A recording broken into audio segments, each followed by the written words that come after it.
अस्सलामुअलैकुम। मैं प्रोफेटोपैथिक हकीम मुज़फ़्फ़र हुसैन अजमल आपसे मुखातिब हूँ। बुखार के बारे में मुख्तलिफ़ तरह का नाम देने के बाद इलाज के बारे में अजीब अजीब स्टाइल की बात सब आती है। अब मेडिकल साइंस ने तो कमाल की तरक्की किया है। पहले मलेरिया के फैलने में एक किस्म के मच्छर को मोर्द इल्ज़ाम ठहराया जाता था, मगर अब सही जीन डाला हुआ जीन मॉडिफाइड मच्छर तैयार करके उसको कंट्रोल करने की बात की जा रही है। लोग इस खुशफहमी में ऐसे मुब्तला है कि वो लोग ऐसे मच्छर को उड़ने वाला वैक्सीनेटर, फ्लाइंग वैक्सीनेटर कह के पुकारते हैं। हालांकि WHO के मुताबिक 5 सालों से, ये अभी लगभग 10 साल पहले का अखबारी न्यूज़ के हिसाब से बनाया हुआ रिपोर्ट है। WHO के मुताबिक 5 साल से कंबोडिया में मलेरिया के इलाज में इस्तेमाल होने वाली दवा शायद आर्टेमिजिनिम अब नाकारा साबित हो रही है, क्योंकि अब ड्रग रेजिस्टेंस वाला मलेरिया सामने आने लगा है। यही 1 साल से ज़ायद से हिंदुस्तान में भी इस्तेमाल हुआ। यहाँ का हश्र भी देर सवेर कंबोडिया जैसा होने वाला है। और इसके डेंगू के बारे में भी लोग बोलते हैं कि इसका मच्छर दिन ही में काटता है, सो दिन में कपड़ा उपड़ा पहन के अपने जिस्म को ढक के रखा जाए।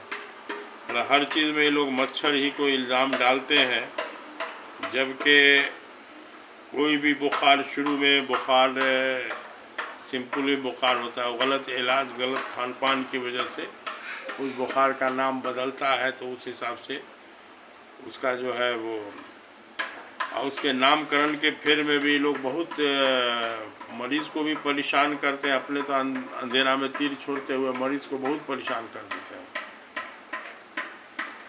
डेंगू के बारे में एक बात याद आई कि मेडिकल साइंस वाले लोग जो है ना, दूसरे पैथी की तरफ कभी भी तकाने को तैयार नहीं होते। उनको इसमें आना का मसला आ जाता है। तो एक वाक़या याद आया कि हमारा लड़का जो भी मेडिकल में 3rd ईयर में है माशाल्लाह MBBS में, तो वो लड़का जो है वो करीब अभी से 5 साल पहले दिल्ली गया था, तो वहाँ जो है उसको डेंगू पकड़ लिया। अब हम यहाँ से मुजफ्फरपुर बहुत परेशान हो गए।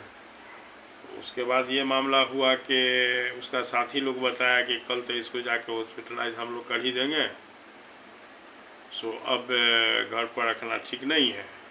तो इससे और हम बेचैन हो गए। तो हमने उसके एक साथी से कहा कि बाबू रे, वो ट्रेन के बर्थ पर सोने के लायक अगर है तो किसी तरह से कोई ट्रेन में सुपरफास्ट में जो है उसका रिजर्वेशन करवा दो, पैसा जितना लगे। तो वैशाली से उन लोगों ने भेज दिया या मुजफ्फरपुर। कल होके आया तो जो मरीज़ सामने में होता है तो उसको दवा बहुत हाई पावर दिया जा सकता है। तो मोटा मोटी किसी भी बुखार वाली दवा में सनाई मक्की मस्ट है। वही हदीस को याद करके कि अब सनाई को अपने लिए तुम लाजिम पकड़ लो, इसमें शिफा है, मौत की बीमारी का इलाज होता तो सना में होता। दूसरी बात के नेचुरोपैथी वाले जिस किस्म के बुखार की बात करते हैं तो उसमें लोग एनीमा का इस्तेमाल करवाते हैं। तो बहरहाल सनाई के साथ कुछ एंटीबायोटिक दवा वगैरह मिला के और इनको शहद के साथ हमने खिलाना शुरू किया। फल के बारे में हमने कहा कि अब तुमको जो सा फल अच्छा लगे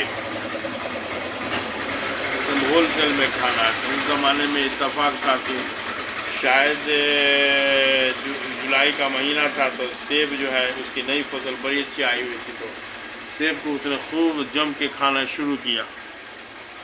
एक हफ्ता के बाद माशाल्लाह उसकी तबीयत पूरा बहाल हो गई। और तब उसके बाद कहता है कि हमारा किला छूट जाएगा, सुझाने दीजिए। तो बकरीद के 2 दिन पहले समझिए कि वो चला गया यहाँ से फिर दिल्ली। तो मसला ये है कि अभी हुआ ये कि वाक़या इसलिए याद आ रहा है कि जब बेटा 1st ईयर में 2019 में एडमिशन हुआ और 1 महीना क्लास करके जब आया, तो हकीम लोगों के बारे में ऐसा स्टाइल का उसका रिपीटेशन कमेंट था जो हमको थोड़ा सा ख़राब लगा था। हमने कहा कि बाबू सुनो, कौन क्या है, अल्लाह करे तुम अपने पैथी का पहले पूर्ण ज्ञान यानी कि पूरा तरीके से हासिल करो, तब उसके बाद फिर दूसरे की तरफ देखने के लायक हो जाओगे। तो ऐसा है कि लेकिन ज़िंदगी का जो थोड़े दिमाग में कोई डायरी होगी तो उस डायरी में इस बात को हमेशा के लिए नोट कर लोगे कि तुमको जो दिल्ली में डेंगू हुआ था तो उसके बाद यहाँ जो है एक single not a single tablet और कोई तरह का इंजेक्शन कुछ नहीं, से यही जड़ी बूटी वाली दवा और तिब नबी वाली दवा शहद के साथ और फल यही चला था। तो इस बात को तो अपने दिमाग की ज़िंदगी की डायरी में हमेशा के लिए नोट कर लोगे, इसको तुमको लाइफ में बहुत ही काम देगा। तो बुखार का अजीब अजीब स्टाइल का इलाज है और सुन के थोड़ा सा हमको तकलीफ़ होती है। हमको सब ज़्यादा तकलीफ़ कब होती है कि कोई जो मरीज़ जो आता है पैसा मांगने चंदा के शक्ल में, तो उसको पैसा रहते हुए भी देने की तबीयत इसलिए नहीं होती है कि हम जानते हैं कि बेचारे का पैसा बर्बाद होगा, जाएगा कहीं एलोपैथी में कोई दवा डॉक्टर के चक्कर में, तो इसका पैसा बर्बाद होगा। और हम जो बतावेंगे फ्री में दवा हम देंगे नहीं। अगर फ्री में दवा दें इस तरीके से यूज़ कर ले तो ठीक था, लेकिन फ्री वाली दवा को तरीके से यूज़ भी नहीं करेगा। इसीलिए समझिए कि उसका हल हमारे पास सॉल्यूशन मौजूद रहते हुए भी गरीब के लिए हम कुछ नहीं कर पाते हैं, तो अंदर से बड़ी तकलीफ़ होती है हमको। तो मसला ये है कि बुखार को उसका नामकरण जात नहीं बांटा जाए, कोई भी बुखार बुखार है, उसका इलाज ट्रीटमेंट इस पर एक वीडियो पहले भी बना चुके हैं। उसमें खान पान पर थोड़ा सा ध्यान दिया जाए मरीज़ के। और तो बुखार जो है वो फ़ायदा पहुंचाने की नीयत से आता है, मतलब जिस्म की गंदगी को जलाने के लिए आता है, जला के गंदगी को पसीना पेशाब की शक्ल में निकाल देता है बाहर। तो इस नीयत से हदीस का मफहूम भी है कि बुखार को बुरा मत कहो। तो अब है कि बुखार से जिस्मानी तौर पर अगर फ़ायदा उठाने के लिए यही है कि उसमें थोड़ा सा खान पान तरीके से किया जाए और मौसम का फल जो है बेफिक्री से खूब होलसेल में खिलाया जा सकता है।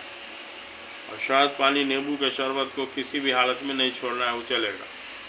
तो इस तरह का बुखार जो है वो फ़ायदा पहुंचाने के लिए आता है, फ़ायदा पहुंचा के चला जाएगा। ये बहुत बड़ा भयंकर मामला नहीं होगा।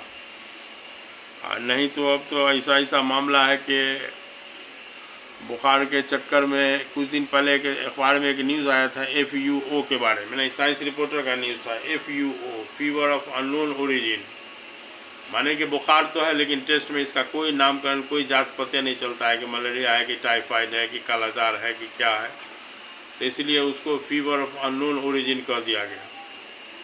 तो वही है बालों की बुआ वाला उपाय है। अगर नहीं कुछ समझ में आया तो चप्पल को काने में लटका दिया जाए। तो एलोपैथिक का एक बहुत बड़ा ख़तरनाक मामला है कि अगर समझ में नहीं आता है ना तो वो हार नहीं मानेगा कुछ न कुछ अपना। तो फीवर ऑफ अननोन ओरिजिन करके उसका नाम FUO दे दिया गया। तो बहरहाल थोड़ा सा इस सब पर ध्यान दिया जाए और एलोपैथ ही में सब मसला का हल है, ऐसी बात 100% गलत है ये बात। तो अब है कि थोड़ा सा इस पर ध्यान दिया जाए। ठीक है, तो अब जज़ाकल्लाह, खुदा हाफिज़।